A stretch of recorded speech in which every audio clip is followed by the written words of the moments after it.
इस कार्यक्रम के पुण्यार्चक हैं गुणायतन परिवार।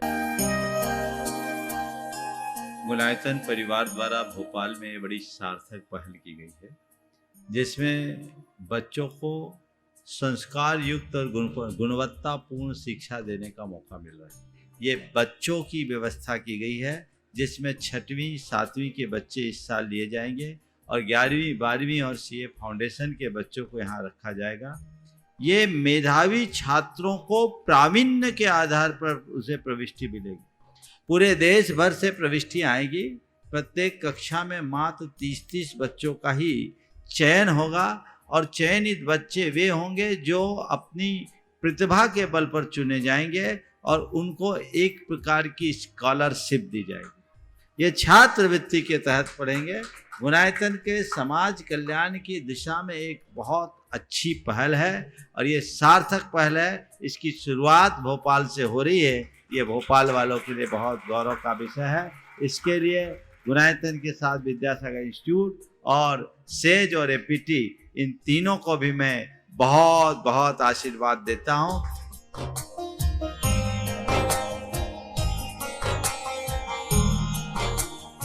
एक आदर्श और व्यवस्थित दिनचर्या का लक्ष्य प्राप्ति में बहुत बड़ा योगदान होता है।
जय बोलो देवादिदेव 1008 श्री भगवान महावीर स्वामी की, अहिंसा परमो धर्म की जय।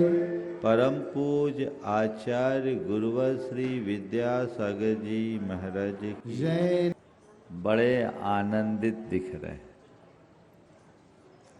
और आनंद भी क्यों ना हो, भगवान का जन्म जो हुआ है। जब एक किसी सामान्य व्यक्ति का जन्म होता है तब भी हमारा मन आनंद से भर जाता है। तो जब त्रिलोकीनाथ का जन्म हो तो आनंद क्यों ना हो। शास्त्र कहते हैं कि भगवान के जन्म से तीन लोक में हर्ष की लहर प्रकट होती है। नारकानाम अपि मोदन्ते, नारका अपि मोदन्ते यस्य कल्याण परवशो। जिनके कल्याणकों की घड़ी में नारकियों को भी क्षण भर के लिए प्रसन्नता आ जाती है, तो फिर बुढ़ार वालों की प्रसन्नता की तो कोई सीमा ही नहीं। भगवान के जन्म से हमें इतनी प्रसन्नता। भगवान कहते हैं मेरे जन्म से प्रसन्न होने की जगह तुम जन्म भर प्रसन्न बने रहने का रास्ता पकड़ो। क्या चाहते हैं? भगवान के जन्म की प्रसन्नता मनाने की, केवल जन्म की प्रसन्नता मनाने की बात, या जन्म भर प्रसन्न बने रहने की बात? बोलो। तो भगवान कहते हैं मुझे मानोगे तो जन्म में प्रसन्नता होगी, और मेरी मानोगे तो जन्म भर प्रसन्न रहोगे। क्या चाहिए? भगवान को मानने वाले पल भर प्रसन्न होते हैं, अब भगवान की मानने वाले जीवन भर प्रसन्न होते हैं। बंधुओं, आज के संदर्भ में 4 बातें आप सबसे करूंगा। जन्म, जीवन, जीवन शैली और उसका फल। जन्म की दृष्टि से देखा जाए तो हमारे जन्म में और भगवान के जन्म में कोई मौलिक अंतर तो नहीं था। भगवान भी उसी तरह 9 माह मां के पेट में रहे और उसी प्रक्रिया से इस धरती पर आए, प्रकट हुए, जैसे हमारा और आपका जन्म होता है। जन्मगत दृष्टि से हम में और भगवान में कोई अंतर नहीं।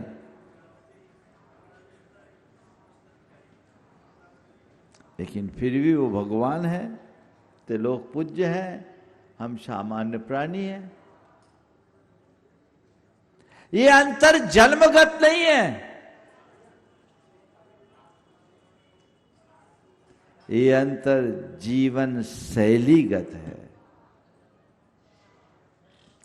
हम जैसी जीवन शैली अपनाते हैं हमारा जीवन वैसा होता है, और जैसा जीवन होता है वैसी ही जीवन की उपलब्धियां होती है। भगवान ने जन्म नहीं लिया, भगवान ने जन्म को सार्थक बनाया। क्या बोल रहा हूं? भगवान ने कोरा जन्म नहीं लिया, भगवान ने अपने जन्म को सार्थक बनाया। और हम आपने जन्म लिया, और पहली बार जन्म ऐसी तो बात नहीं है, अनंतों बार जन्म लिए, और जन्म लेने के बाद अपने जीवन को व्यर्थ खोया, है ना? संत कहते हैं जन्म लिया है तो इसे सार्थक बना। और जन्म की सार्थकता किसमें है? आप लोग अपने जन्म की सार्थकता किसमें मानते हो? अरे मेरा जीवन सफल हो गया। किसमें? पढ़ लिख गए, पैसा कमा लिए, नाम कमा लिए, परिवार बसा लिए, पहचान बना लिए, पद पा लिए, प्रतिष्ठा पा लिए, मेरा जन्म सार्थक हो गया। भगवान कहते ये सब सार्थक नहीं हो रहे, ये सब व्यर्थ हो रहे, ऐसा तूने पहली बार नहीं अनंतों बार पाया और खोया है। जन्म को सार्थक करना है तो संयम की राह पकड़ो, धर्म के पथ पर चलो, संयम की राह पर चलोगे तो तुम्हारा जन्म सार्थक होगा। हम तीर्थंकर भगवंतों के जीवन चरित्र को पलट करके देखे, सभी तीर्थंकरों ने जन्म लेने के बाद क्या किया? दीक्षा ली ना। और प्रायः सभी तीर्थंकरों का जिस दिन जन्म कल्याणक उसी दिन दीक्षा कल्याणक, लगभग एक आध कोई अपवाद हो सकते। जन्म के दिन ही दीक्षा। क्यों? ये किस बात का प्रमाण है? कि जन्म की सार्थकता दुनियादारी में उलझने में नहीं है, जन्म की सार्थकता संयम तप में धर्म के मार्ग में लगने में है। हम अपने जीवन को किस दिशा में आगे बढ़ा रहे हैं?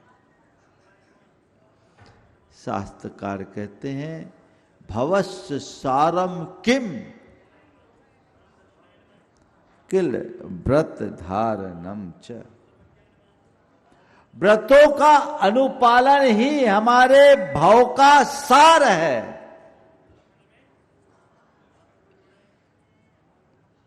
ये जन्म किस लिए मिला? कभी विचार करते हो? मनुष्य जन्म बहुत दुर्लभ जन्म है, जिसे हमने आपने सबने पाया है। लेकिन किस लिए? ये नरभाव क्यों पाया? कभी मन में ऐसा सवाल आता है? ऐसा कहा जाता है कि 4 गति 84 लाख योनि में मनुष्य पर्याय बहुत दुर्लभ है। अत्यंत दुर्लभता से नरभव पर्याय मिलती है, नरभव मिलता है। अपने मन से पूछो, कभी ऐसा लगा कि मैं बहुत दुर्लभ पर्याय का धनी हूं? तुम्हारे पास कोई दुर्लभ वस्तु होती है तो तुम्हें उसका हर्ष होता है कि नहीं होता है? कोई दुर्लभ चीज एकदम प्रीशियस, हर किसी को सुलभ नहीं, वो चीज मेरे पास है जो किसी के पास नहीं है, बहुत कठिनाई से मिलने वाली, हर्ष होता है। ये दुर्लभ जन्म और जीवन मिला है, इसका कभी हर्ष है? बोलो। महाराज उधर तो ध्यान ही नहीं जाता। आज तुम मनुष्य हो, कहीं तुम पशु होते, पक्षी होते, कीड़े होते, मकोड़े होते, पेड़ होते, पौधे होते तो क्या होता? हो भाग्यशाली की नहीं? ये दुर्लभ मनुष्य जन्म हमें मिला। भगवान ने भी जन्म पाया, लेकिन उनने जन्म को सार्थक किया, संयम की राह पकड़ी और एक भाव में नहीं, उनके अतीत के 10 भावों में हमें यही बात दिखती है। हर जन्म में उनने धर्म धारण किया, हर जन्म में उनने संयम ग्रहण किया, क्योंकि मनुष्य जन्म इसके लिए ही है। किसी ने पूछा कि मनुष्य जन्म तुम्हें क्यों मिला?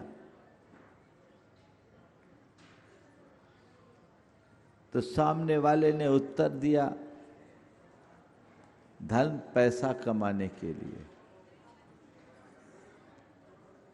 उत्तर दिया ये बेकार है। तो दूसरे ने कहा, रमणियों से रमने के लिए। भला ये उत्तर भी गलत है। फिर कहा, परिवार बसाने के लिए। तो कहा ये भी बेकार है। तो फिर किसी ने कहा, नाम यश प्रतिष्ठा पाने के लिए। तो कहा ये भी कोई काम का नहीं। तो किस लिए जन्म लिया? तो उत्तर दिया, संसार सागर से तरने के लिए। किसके लिए? संसार सागर से पार उतरने के लिए। कभी मन में आता है, बहुत हो गया संसार वास, अब मुझे तरना है, भव सागर से पार उतरना है। मन में आता है। थोड़े बहुत जब गुरुओं के पास बैठते हो, प्रवचन सुनते हो या शास्त्र का अध्ययन करते हो, तो कुछ पल को ये आ जाता होगा, लेकिन बाहर की हवा लगते ही सब हवा हो जाती है। एहसास ही नहीं, क्योंकि यो यत्र निवसन्नास्ते तत्र कुरुते रतिम, सतत्र कुरुते रतिम। जो जहां रहता है वो वही रम जाता है। हम संसार में रमते रमते इतने रम गए कि संसार से पार उतरने की कोई दृष्टि ही नहीं। भगवान कहते, कोई अज्ञानी ना समझ करे तो कोई बात नहीं, तू तो ज्ञानी है, तत्व को जानने वाला है, जिन कुल में जन्म लिया है। अब नहीं पहचानेगा तो कब पहचानेगा? दुर्लभता से जन्म पाए हो, इस जन्म को सार्थक बनाने का प्रण कीजिए। इस जन्म को खोला नहीं है। मुझे अपने जन्म को सार्थक बनाना है, क्योंकि ये जन्म बहुत दुर्लभ जन्म है।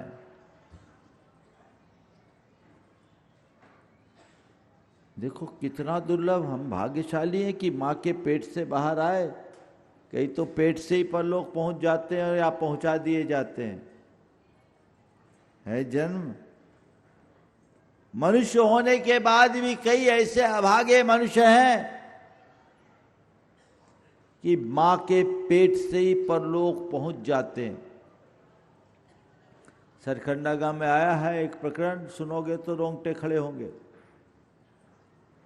ऐसा वर्णन आता है कि देवों से आया हुआ कोई जीव मनुष्यों में जन्म लिया, भवनवासी व्यंतर और ज्योतिषकों से आया, मां के पेट में आया और 7-8 अंतर मुहूर्त में वापस वहीं की आयु बांधकर वहीं चला गया। कितनी देर में आया वहां से और मुहूर्त पे तक, यानी 7-8 मुहूर्त में वापस चला गया। कुछ घंटों का मेहमान बना और जहां से आया वहीं चला गया, तुम्हें पता ही नहीं लगा। सौधर में एहसान स्वर्ग तक का देव आया और 7-8 दिन में चला गया। उसके ऊपर के देव आए तो 7-8 पखवाड़े में चले गए। और 12वें स्वर्ग तक का देव आया, 7-8 महीने में चला गया। और आप सुनकर के आश्चर्य करोगे, ये तो पेट से ही परलोक चले गए। और कई ऐसे देव जो अनुदिश अनुत्तर विमानवासी देव वे आए, मनुष्य बने, जन्म ले लिया। पहले वाले तो जन्म नहीं लिए, जन्म लिया, 8 वर्ष में मुनि बन गए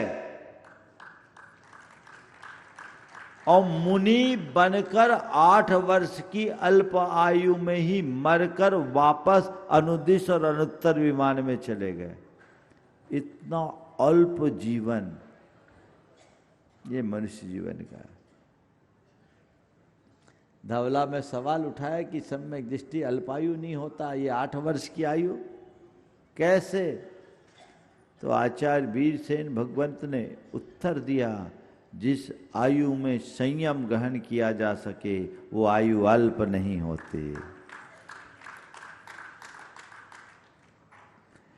तो हम कितने भाग्यशाली हैं कि पेट से बाहर निकलने का सौभाग्य पाए, हमें जन्म मिला है, दुर्लभ संयोग प्राप्त हुआ है, इसका एहसास कीजिए।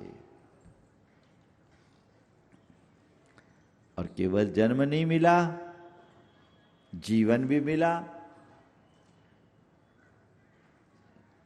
जन्म लेते ही मर जाते तो क्या होता?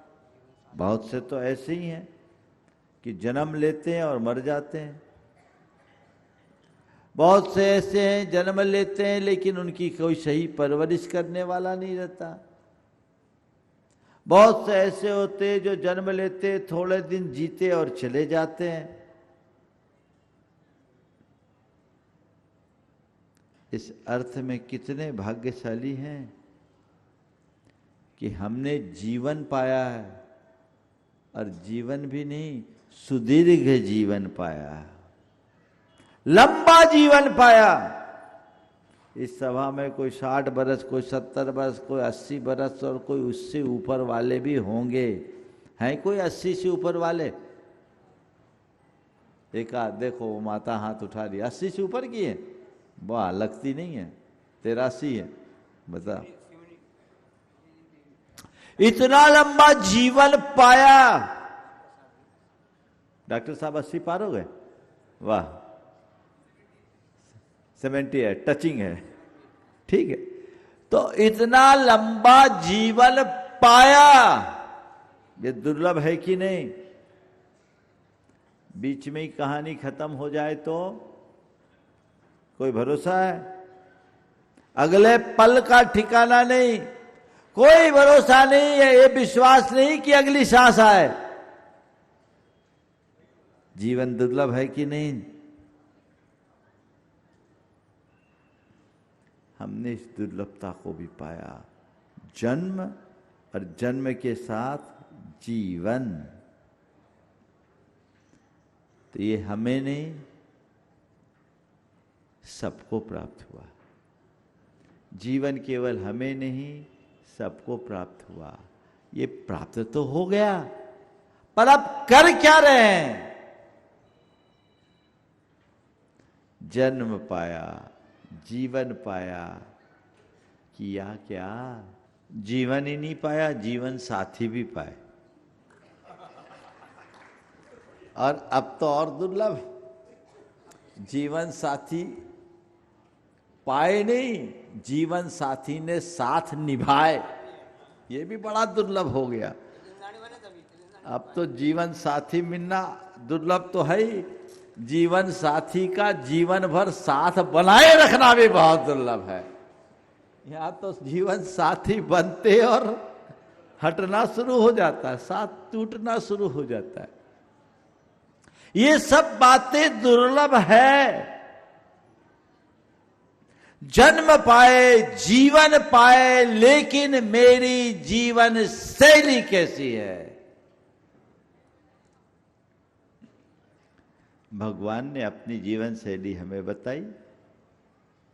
उन्होंने क्या किया?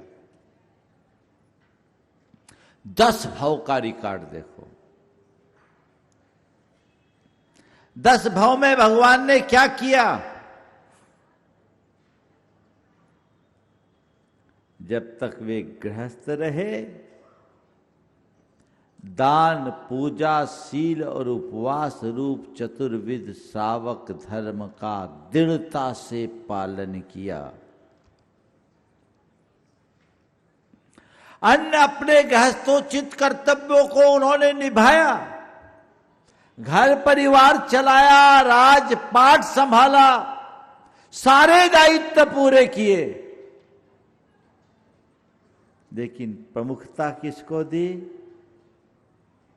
धर्म को। जीवन में धर्म को प्रतिष्ठित किए बिना जीवन का उद्धार संभव ही नहीं है। नतीजा क्या निकला? हर भाव में उनके जीवन का उत्कर्ष हुआ। और एक बात और देखना,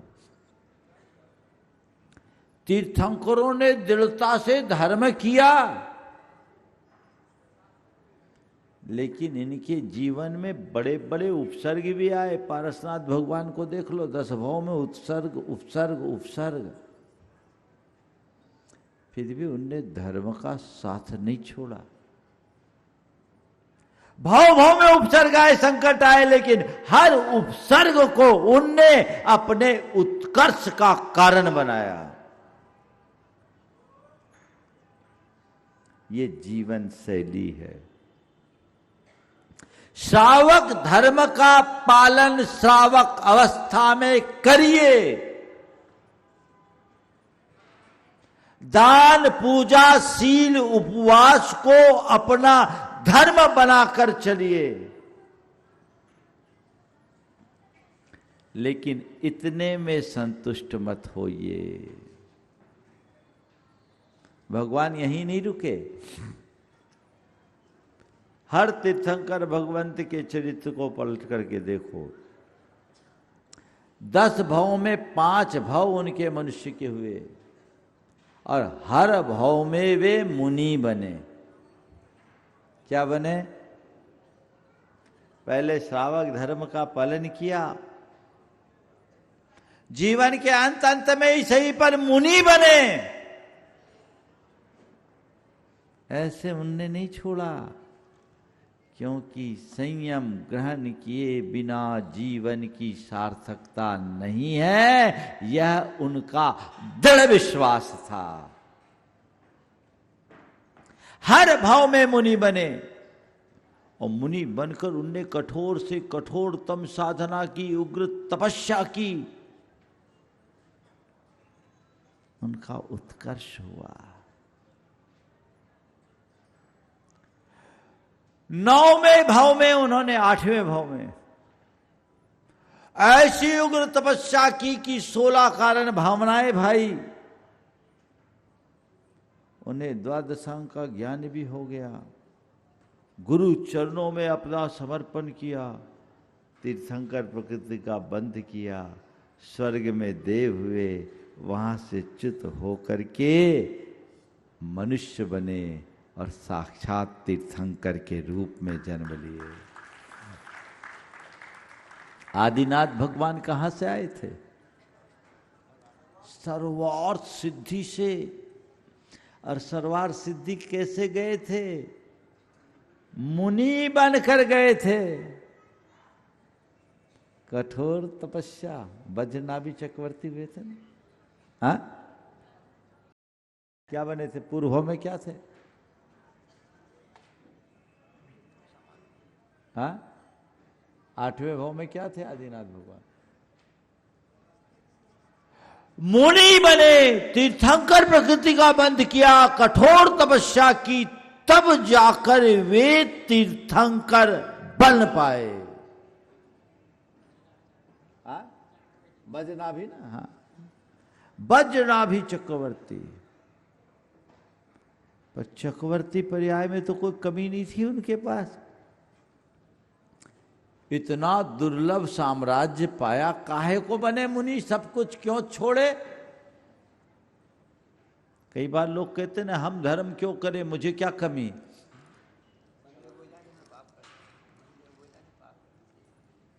महाराज कह रहे, लोग बोलते मंदिर वो जाए जो पाप करे, या मंदिर वो जाए जिनके पास कमी है। ये धारणा ही भ्रांत है। धर्म वो नहीं करता जिसके पास अभाव है, धर्म वह करता है जिसके मन में अपने कल्याण का भाव है। चक्रवर्ती होने के बाद भी उनने सर्वस्व त्यागा, क्योंकि उन्हें पता थी ये मेरा अंतिम साध्य नहीं है, ये बीच का पड़ाव है, मुझे इससे बाहर होना है। और फिर तीर्थंकर के रूप में भी आ गए। कितना बड़ा जीवन, कितना महान जीवन। गर्भ में आने के 6 महीने पहले से ही जिनकी सेवा होने लगी, स्वर्ग का वैभव जिनके चरणों में न्योछावर होने लगा, 3 लोक के इंद्र जिनके सामने किंकर की तरह आचरण करते हैं, सोचते बढ़िया फैसिलिटी, ऐसे ही बने रहो, काय छोड़ो। कल आप लोग देखेंगे भगवान दीक्षा लेंगे, क्या जरूरत, बोलो। सब कुछ होने के बाद सब कुछ त्यागना, यही धर्म का सच्चा आदर्श है। क्योंकि अज्ञानी की दृष्टि में वो सब कुछ है, भगवान की दृष्टि में वो सब तुच्छ है, कुछ नहीं है।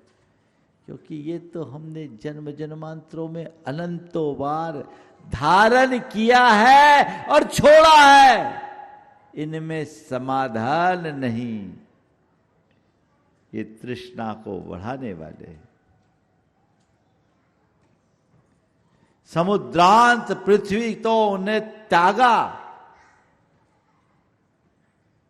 विहाय सागरवारी वाससम, क्या है, बधूमिवेवाम वसुधाम बधुम सतीम मुमुक्ष इक्ष्वाकुकुलादिरात्मवान बब्राज सहिष्णु रच्युत।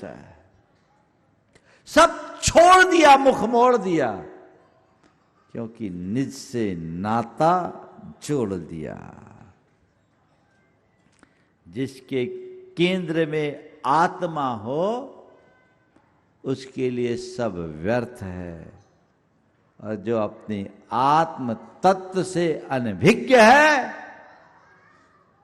उसके लिए इसका कोई अर्थ नहीं है।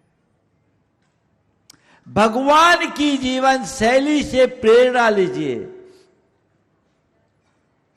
भगवान ने हमें कितना उत्कृष्ट आदर्श दिया, और आप भगवान के अनुयायी होकर के भी उल्टी चर्या अपनाओगे तो नतीजा क्या होगा। सीधे रास्ते पर चलने वाले मंजिल तक पहुंचते हैं, उल्टे रास्ते में चलने वाले केवल भटकते हैं। हम आपका अनादिकालीन इतिहास यही रहा है अतीत का। हमने गलत रास्ता अपनाया, संसार में भटके।